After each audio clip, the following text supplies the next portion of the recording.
Oke, baiklah langsung aja. Hari ini kita akan membahas grafik fungsi polinomial, di mana membuat grafik polinomial ini kita memanfaatkan eh, materi sebelumnya.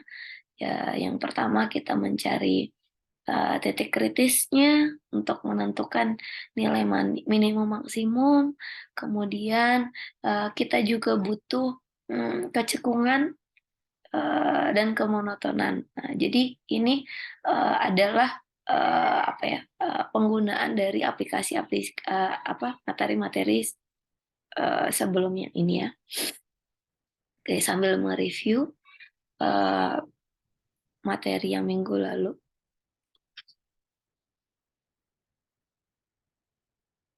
Oke, nah jadi langkah-langkah membuat grafik dengan kalkulus ya. Kan kalau yang kemarin itu kita buat gambar grafik sederhana aja ya, jadi dari persamaan yang biasa kita tentukan sembarang X, terus berapa nilai Y-nya gitu ya. Ini kita membuat grafik dengan yang lebih canggih lagi ya, atau dikenal dengan kalkulus. Jadi yang pertama, kita tentukan dulu titik potong dengan sumbu koordinat. Ya, sumbu koordinat kan ada X sama dengan 0 dan Y sama dengan 0 ya. Nanti kita cari titik potongnya. Kemudian kita bisa menggunakan turunan pertama untuk menentukan titik kritis dan menentukan di mana fungsi ini akan naik maupun turun ya. Jadi memanfaatkan juga turunan pertama.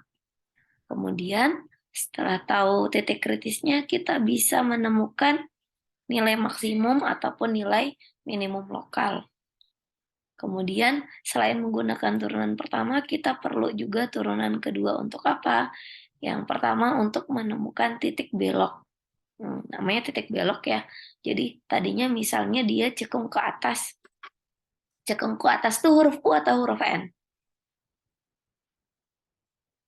Huruf U. Ya, sip. Cekung ke atas tuh gini ya, huruf U. Cekung ke bawah berarti kayak huruf N. Nah, kemudian eh, kita bisa menemukan setelah itu asimtot datar maupun asimtot tegak dari fungsi polinomial yang diberikan. Nah, baru kita bisa mensketsakan grafik fungsinya. Nah, mungkin biar contoh aja langsung ya. Nah, saya punya fungsi polinomial. Fungsi polinomial tuh gini bentuknya ya.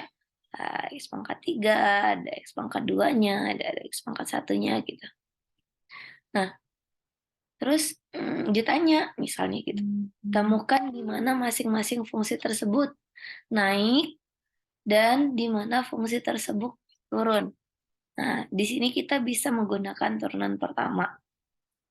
Nah, jadi catatannya adalah kita cari dulu turunan pertamanya.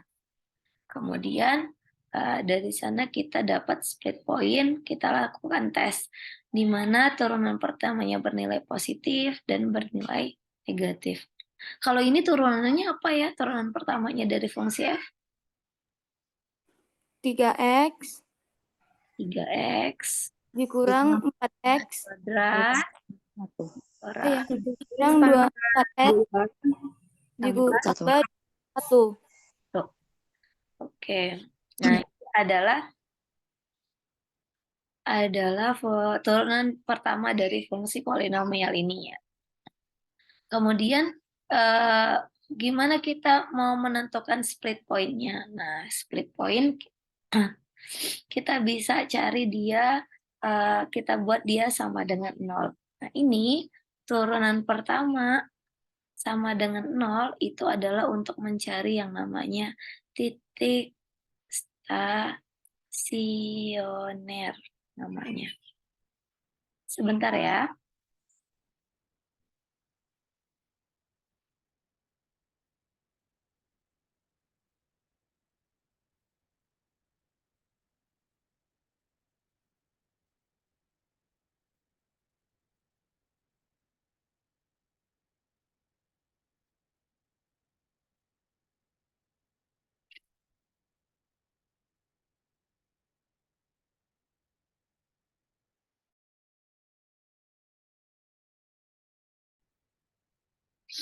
Nah, selanjutnya apa tadi turunan pertamanya sama dengan 0 itu dikenal dengan kita mencari titik stasioner.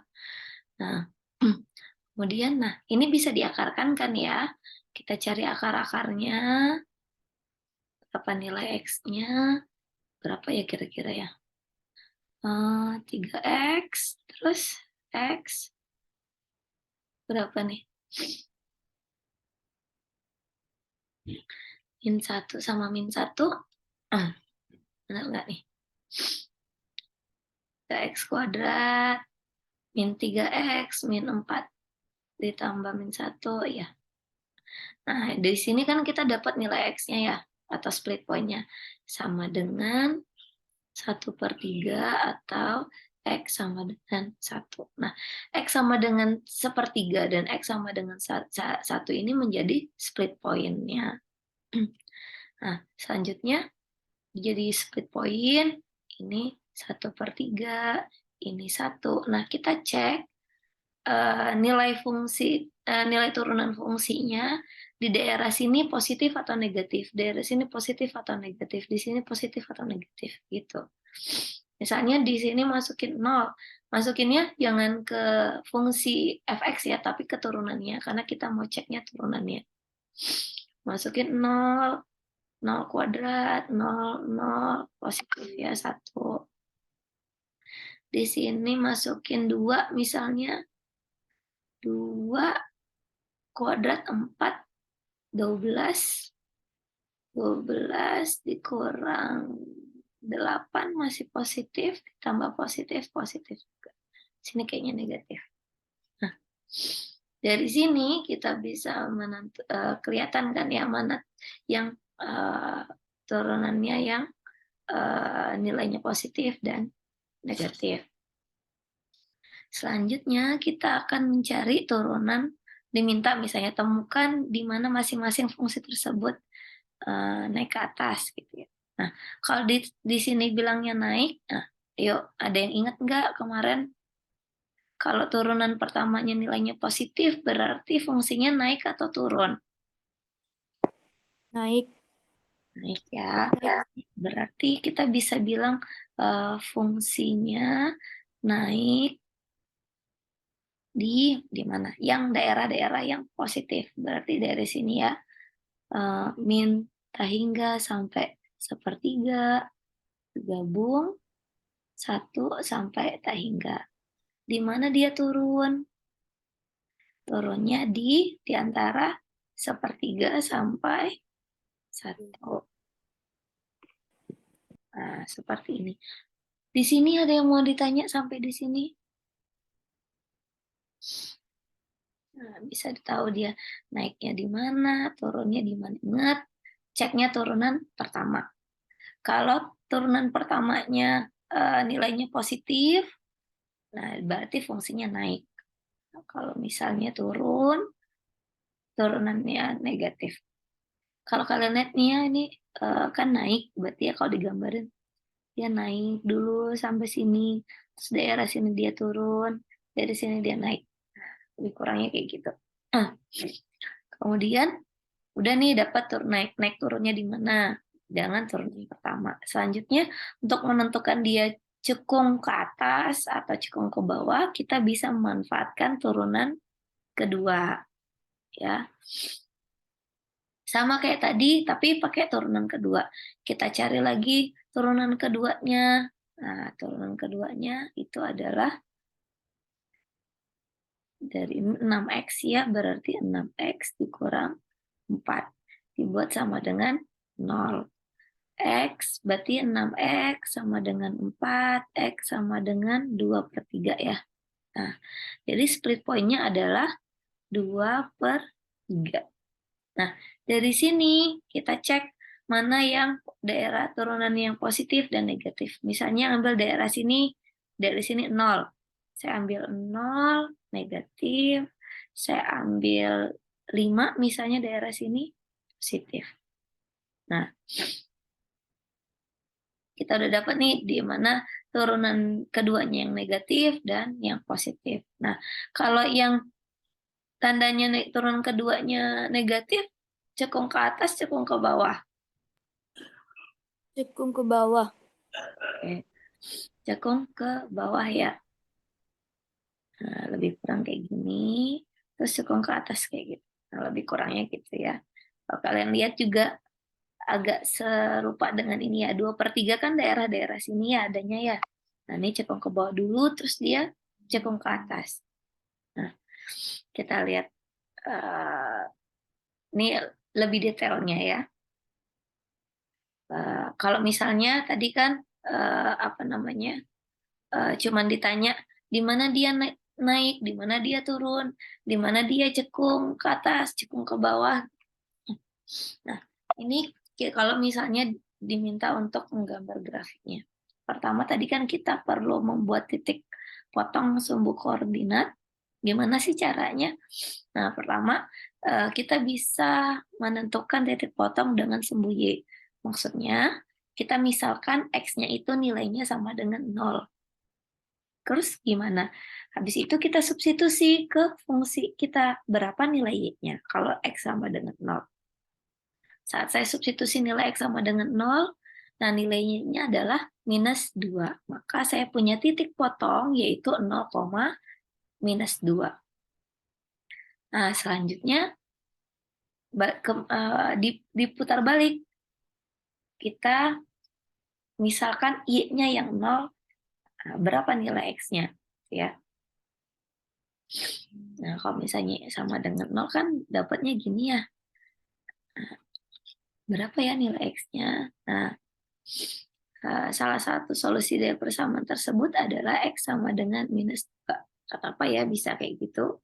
Nah, kita bisa pakai aturan Horner. Ini apa ya?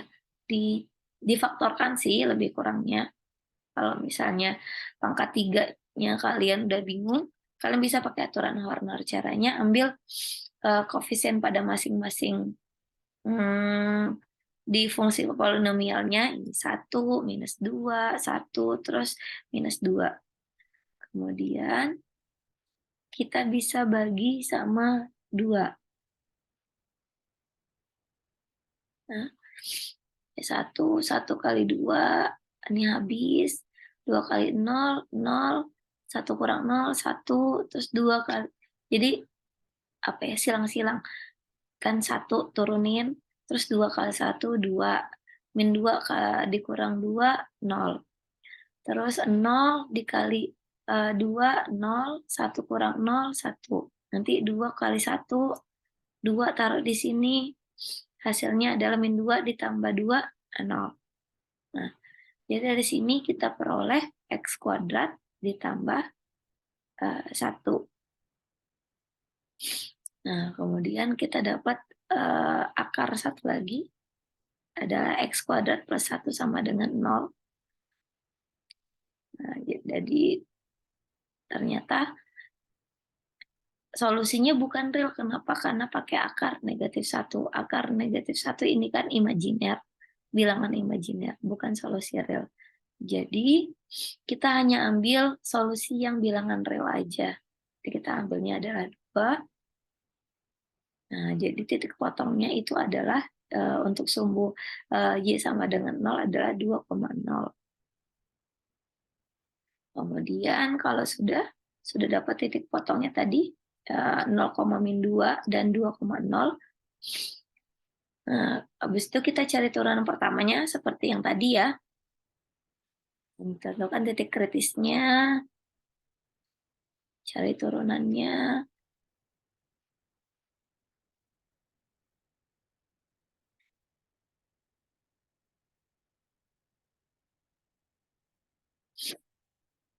Cari turunannya ini dibuat sama dengan 0. Nah, kemudian cari diskriminan-nya. Mudah-mudahan masih ingat cara penyelesaian persamaan kuadrat. Cari diskriminan-nya yaitu apa? B kuadrat min 4AC. Nah, ini ya. Itu untuk nyari D-nya. Kalau nilainya, kalau D lebih dari 0, artinya dia punya 2 solusi real. Kalau D kecil sama dengan 0, apa artinya? terus ada D sama dengan 0. Ini tidak ada solusi ya kalau D sama dengan 0. Nah, selanjutnya kita gimana cari nilai X1, X2-nya? Kita masukkan ke ini. Min B plus minus akar D bagi 2 dikali A. Sudah dapat nilai X1-nya yaitu 1, tinggal substitusi nilai Y-nya berapa. Nah, udah dapat ini. Dari turunan pertama, dapat X1, dapat nilai X2-nya. Sebenarnya nilai X1, X2, tadi kan yang kita gambarin, sorry ya, saya baik dulu. Yang tadi kita coret-coret nyari split point, isi ingat enggak? Baru saja kita bahas. Nah, yang ini tadi kan dapat sepertiga sama 1 ya. Nah, itu nilainya. Tinggal kita substitusi aja ke nilai Y-nya. Berapa nilai titik-titiknya.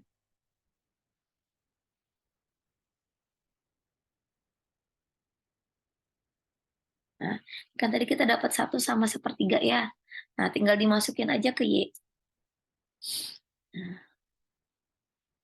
kalau cara kayak gini kalian ribet, kalian udah bisa langsung memfaktorkan kayak tadi. Kan tadinya jadi fungsi kuadrat, terus kalian faktorkan langsung. Kayak tadi saya, boleh. Nggak harus pakai ini, boleh. Ini min 1, ini tadi X min 1 rasanya ya.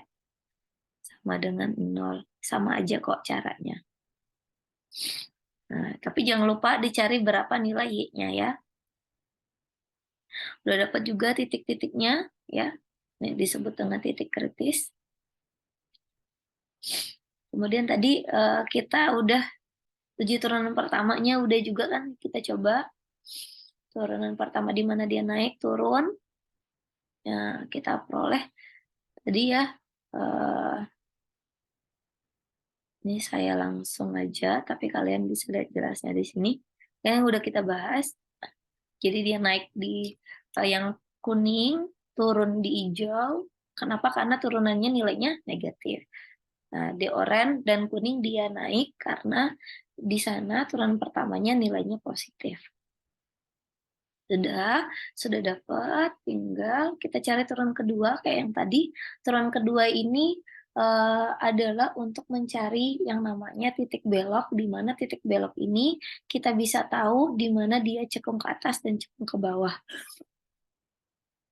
Udah dapat turunannya kan, tadi kita dapat ya, X sama dengan 2/3. Nah, nilai X sama dengan 2/3 ini kita substitusikan ke Y. Ya. Nah, tapi untuk mengecek apakah dia negatif atau positif, nanti cekung ke atas atau cekung ke bawah, ceknya ke turunan kedua ya, bukan ke fungsinya. Nah, dari sini kita punya titik belok yaitu 2/3 dan min 1,926. Nah, di sini tadi kita udah cari ya, di sini dia mana naik turunnya. Nah, di sini dia 2/3 merupakan titik beloknya.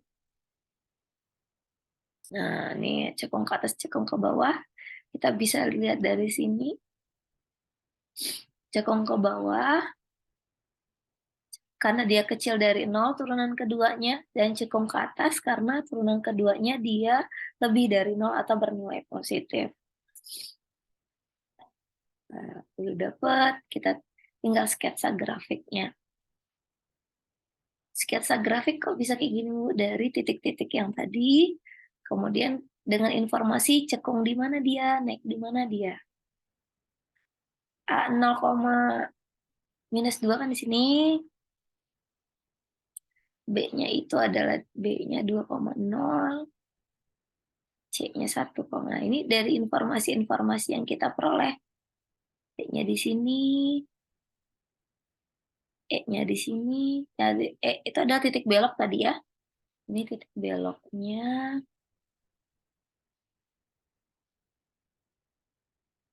Nah, kenapa lihat titik belok tadinya dia cekung ke bawah, terus mulai dari sini dia cekung ke atas. Makanya disebut titik belok. Karena terjadi perubahan ya. Tadinya cekung ke bawah, ke atas. Kalau misalnya tadinya cekung ke atas ke bawah ya sama juga itu namanya titik belok. Intinya dia berubah D-nya misalnya condong ke atas, jadi condong ke bawah atau sebaliknya. Nah, ini dua ini adalah titik kritis. Tadi kan kita dapat titik kritisnya X sama dengan 1 dan X sama dengan sepertiga. Nah, berapa nilainya, itu pasangan masing-masing, itu merupakan titik kritis.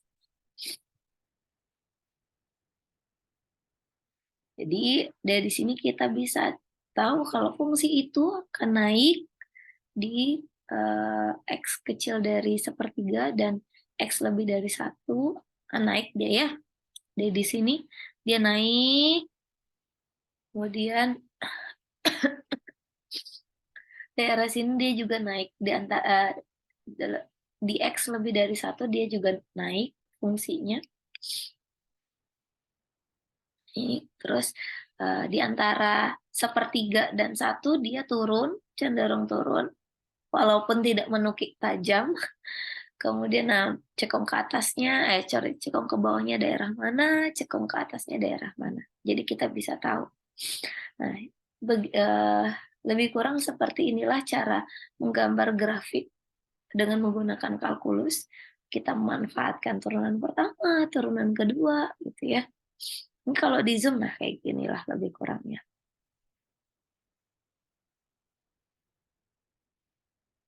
Ini titik beloknya ya. Nah, lebih kelihatan cekung ke atas dan cekung ke bawahnya. Nah, di 2/3 ini titik belok tadi ya.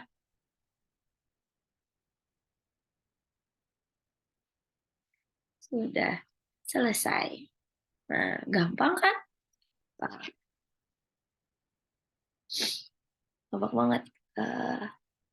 Jadi, kalau saya boleh recap,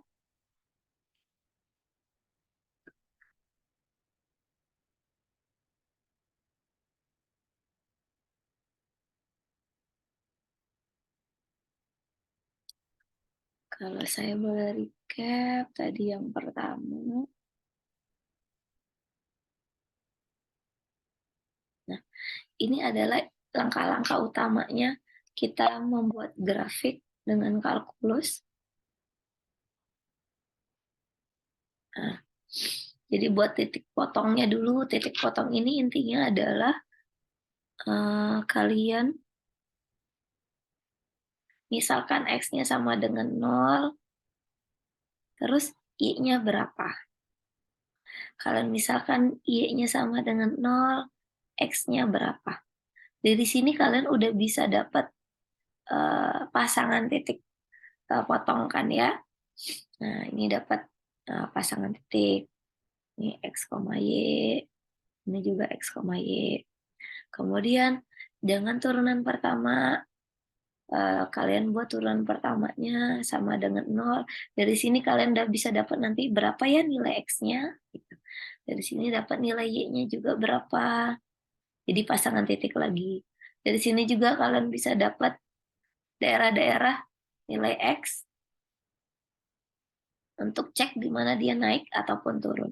Ingat, dia akan naik di turunan pertamanya bernilai positif.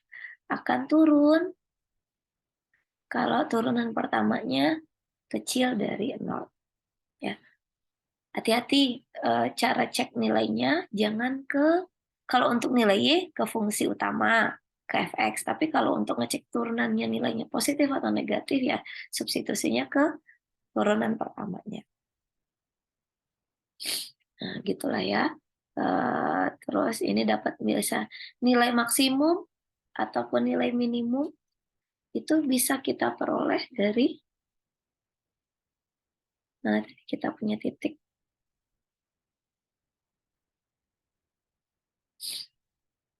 Nah, ini kan tadi kita punya titik ya. Nah, ada 2 titik dari titik kritis. Jadi nilai ekstrim itu ada 2. Namanya nilai maksimum atau nilai minimum. Nah, dari ini kita akan peroleh itu dari mana? Dari titik kritis, yaitu turunan pertamanya. Jadi kita cari turunan pertamanya, dibuat sama dengan 0. Nah, ini kan kita punya nih ya, calon-calon titik kritis. Ini namanya titik kritis. Titik kritis akan menghasilkan nilai ekstrim. Ada 2 nih. Nah, kita tinggal evaluasi mana nilai yang paling besar atau paling kecil. Nilai paling besar itu D-nya lebih besar min 2 atau min 1,862. Min 1,862. Oke, ini lebih besar, maka ini nilai maksimum. Ini nilai minimumnya. Seperti itu. Ya, nah, jadi bisa kita tahu dari sini. Terus tadi habis dah cari turunan pertama, kita bisa tahu fungsi naik turun, cekung itu dengan turunan kedua, maupun titik belok dengan turunan kedua juga. Nah, udah deh. Lebih kurang seperti itu cara menggambar grafik menggunakan kalkulus dari fungsi polinomial. Mudah-mudahan bisa dipahamin. Kira-kira ada yang mau ditanya? Stop share.